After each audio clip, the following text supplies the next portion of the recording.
Bonjour, je m'appelle Delphine Brosseau, je suis directrice déléguée du RASSO, qui est l'association des aînés anciens guides et scouts d'Europe. Aujourd'hui, on se retrouve parce que le RASSO publie avec l'IFOP une étude sur l'impact social du scoutisme, une étude inédite qui montre l'importance de l'expérience scout, aussi bien pour les anciens scouts que pour la société tout entière. Pourquoi avez-vous souhaité lancer une étude sur l'impact social du scoutisme et pourquoi avez-vous choisi l'IFOP pour la réaliser? Alors au RASSO, on avait une intuition, c'est que le scoutisme a un impact positif sur la société, a une utilité sociale. C'est même dans le but même du scoutisme, qui est de former des hommes et des femmes engagés, des citoyens qui vont être impliqués dans la cité, dans la vie civile. Et jusque-là, aucune étude n'avait été faite sur ce sujet. On ne savait pas, on en avait l'intuition, on en avait même la conviction au RASSO. Et donc on a souhaité vraiment mesurer cet impact-là et confier cette mesure d'impact à un institut indépendant pour pouvoir faire une étude objective, neutre, et donc on a confié cette étude à l'IFOP et à l'équipe de Jérôme Fourquet. En découvrant les résultats de cette étude, quels sont les éléments qui vous ont le plus marqué? Alors déjà, en fait, on était très contents que cette étude voie le jour, parce qu'encore une fois, c'était complètement inédit,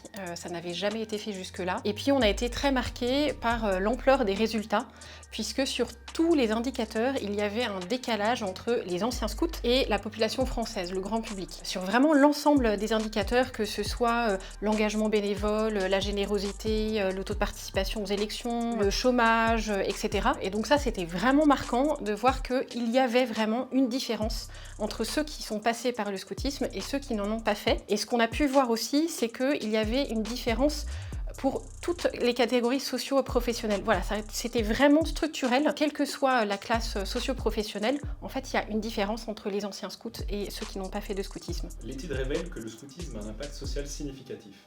Quels sont selon vous les 3 principaux enseignements que l'on peut en tirer? Alors en effet, il y a 3 messages clés. Le premier, c'est que les anciens scouts sont très impliqués dans la vie civique associative de notre pays. Par exemple, ils sont 87% à être bénévoles dans une association, quelle qu'elle soit, versus 33% pour le grand public. Donc il y a une différence énorme. Ils sont aussi beaucoup plus impliqués parce qu'ils font plus d'heures de bénévolat, ils sont souvent en situation d'encadrement, de direction des associations. Mais ça se traduit aussi différemment. Par exemple, il y a un taux de participation aux élections qui est beaucoup plus fort chez les anciens scouts que dans le grand public. Il y a des écarts de 10 à 20 points selon les types d'élections, qu'elles soient présidentielles, municipales, etc. Et puis, il y a aussi une philanthropie, un altruisme qui est plus fort chez les anciens scouts que chez le grand public. Ils donnent 3 fois plus à des personnes dans la rue ou à des associations, des dons aux associations. Donc c'est extrêmement fort comme constat en fait en termes d'implication dans la société civile. Ça, c'est le premier message.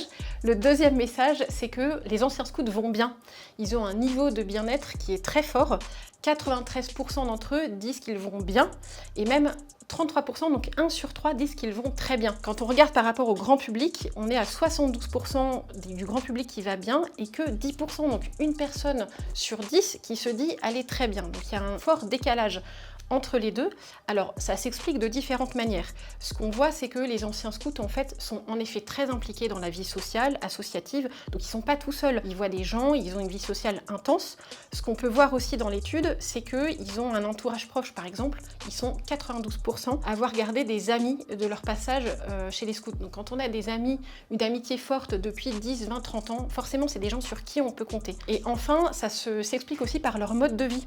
Ce qu'on peut voir dans l'étude, c'est qu'ils vont beaucoup plus dans la nature que la moyenne des Français. Ils regardent moins la télévision, moins les réseaux sociaux, ils font moins de jeux vidéo, mais ils font beaucoup plus de sport, beaucoup plus d'activités culturelles. Et donc, ils ont un mode de vie qui fait qu'ils ont un niveau de bien-être qui est supérieur, on va dire, à la moyenne des Français, alors qu'ils sont tout autant confrontés aux épreuves de la vie. Voilà, ils sont aussi soumis au chômage, au harcèlement scolaire ou au harcèlement en entreprise, mais ils sont peut-être mieux armés à traverser ces épreuves. Et le troisième message, c'est le fait qu'en fait le scoutisme, l'expérience scout, représente un atout dans la vie professionnelle.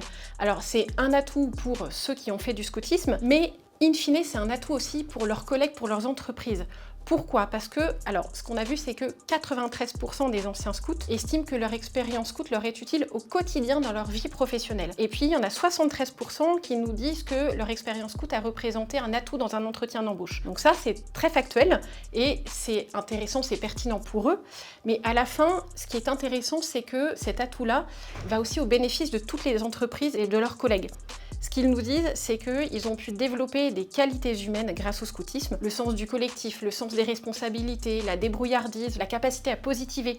Ils sont entre 97 et 100% à nous dire que le scoutisme leur a permis de développer ces qualités humaines. Et on se doute bien que dans une entreprise, et pour des collègues, c'est des qualités qui vont servir à l'ensemble de l'entreprise. Donc voilà les 3 messages majeurs de cette étude. L'étude a-t-elle mis en avant des aspects du scoutisme qui sont peut-être moins connus du grand public, mais qui mériteraient d'être davantage valorisés? Ce qu'on peut dire, c'est qu'on a peut-être dans le grand public une vision peut-être un peu désuète du scoutisme, où on se dit que c'est une vieille institution qui fait courir et camper les jeunes dans les bois, et c'est à peu près l'image qu'on peut avoir du scoutisme. Or, cette étude vient bien montrer qu'il y a une utilité sociale du scoutisme, qui est une utilité réelle pour ceux qui en ont fait l'expérience, mais une utilité aussi pour l'ensemble de la société. Parce que quand on a des personnes qui sont impliquées dans la vie civique, dans la vie citoyenne, dans les associations, qui sont prêts à rendre service, qui sont prêts à être solidaires, généreux avec les autres, forcément, c'est bien pour la société. Et ce qu'on peut voir aussi, c'est que ces anciens scouts, ils vont bien, ils sont solides, ils sont engagés, ils ont un fort niveau de bien-être. Et donc, dans une société, plus on a une part de la population qui va bien, qui est solidaire avec les autres, mieux c'est évidemment pour cette société-là. Donc quand on a ce type de résultat, nous au RASO, on a forcément envie de faire en sorte que cette part de la population soit la plus importante possible. Quelle est la mission du RASO? Alors le RASO, c'est l'association qui rassemble tous ceux qui ont fait du scoutisme chez les guides et scouts d'Europe et tous ceux qui sont encore bénévoles, encore chefs dans ce mouvement. Et notre objectif, c'est de faire en sorte que tous ceux qui ont vécu cette expérience scout continuent à être fidèles à leurs promesses et vivre le scoutisme au quotidien et qu'on soit de plus en plus nombreux à faire du scoutisme. Pourquoi est-il important pour le RASO d'accompagner les anciens scouts, mais aussi les chefs et cheftaines bénévoles chez les guides et scouts d'Europe? Tout simplement parce que l'étude le montre très bien, le scoutisme a une utilité sociale, a un impact très positif sur la société. Nous, on en avait cette intuition-là et on en avait même cette conviction au RASO, et l'étude vient le montrer de manière très objective et de manière assez conséquente avec des chiffres qui sont vraiment très forts en faveur du scoutisme. Et donc, ce qu'on souhaite, c'est vraiment faire en sorte que cet impact social du scoutisme soit connu du grand public, soit connu aussi des institutions publiques, et qu'on ait un maximum de familles qui nous rejoignent, qu'on ait un maximum d'entreprises qui embauchent aussi des chefs et cheftaines, tout en leur permettant de continuer à servir bénévolement dans le mouvement. Voilà pourquoi on souhaite promouvoir le scoutisme pour toute la société. Qu'est-ce qui vous motive personnellement à porter cette mission avec autant de conviction au quotidien? Alors en fait, j'ai moi-même beaucoup reçu quand j'étais jeune grâce au scoutisme. Et puis j'ai redécouvert entre guillemets le scoutisme il y a quelques années, quand je suis redevenue bénévole, j'ai été cheftaine de groupe. Et c'est là où j'ai vraiment pris conscience de la puissance, de la pertinence du scoutisme pour la société tout entière, pour les jeunes d'aujourd'hui en fait. C'est peut-être une vieille école entre guillemets, le scoutisme qui a plus de 100 ans, mais en fait quand on voit les défis, les enjeux socio-éducatifs actuels, le scoutisme est vraiment une excellente réponse et l'étude le voit bien. Et puis au quotidien, en fait, moi je rencontre des tas d'anciens qui ont des parcours incroyables, qui sont fondateurs d'associations, chefs d'entreprise, enfin vraiment qui transforment le monde. Et donc ça, c'est extrêmement motivant pour moi. Quel est le projet ou l'initiative du RASO dont vous êtes la plus fière? Alors il y en a beaucoup que j'aime bien. Je retiendrai peut-être une opération qu'on avait montée qui s'appelait Un chef, un stage, un camp, où on voyait bien qu'on avait des chefs et cheftaines qui étaient étudiants, qui avaient besoin de faire un stage et qui ne trouvaient pas d'entreprise qui veuille bien les prendre tout en leur permettant de faire leur camp scout d'une semaine ou 15 jours. Et de l'autre côté, on avait des entreprises qui n'arrivaient pas à trouver de jeunes qui soient débrouillards, impliqués, etc. Et donc en montant cette opération, on a fait se rencontrer des entreprises qui recrutaient, des chefs qui cherchaient un stage mais qui voulaient quand même faire leur camp scout. Et en fait, voilà, les deux se sont rencontrés. On a des recruteurs qui ont dit « Ok, on te prend et on te laisse partir en camp scout. » Et en fait, tu reviendras encore plus motivé et encore plus compétent après cette expérience-là. Si vous deviez décrire l'impact du scoutisme en un mot, lequel choisiriez-vous? J'hésite entre service et engagement, mais je pense que je choisirais engagement. Pourquoi est-il important pour les familles, les jeunes, mais aussi l'enseignement supérieur et les entreprises de s'intéresser au scoutisme? Alors je reprendrai les mots de Jérôme Fourquet qui disait que le scoutisme agit comme un ferment positif sur la société. Et je pense que c'est un bon résumé du scoutisme, c'est qu'on voit qu'il y a un impact très fort. Le scoutisme marque ceux qui en ont fait l'expérience, ça leur est utile au quotidien, ils sont très nombreux à nous le dire, mais on voit que c'est quelque chose qui rejaillit de manière beaucoup plus importante, beaucoup plus grande sur l'ensemble de la société. Et donc on voit bien qu'on est dans une société où il y a des enjeux assez forts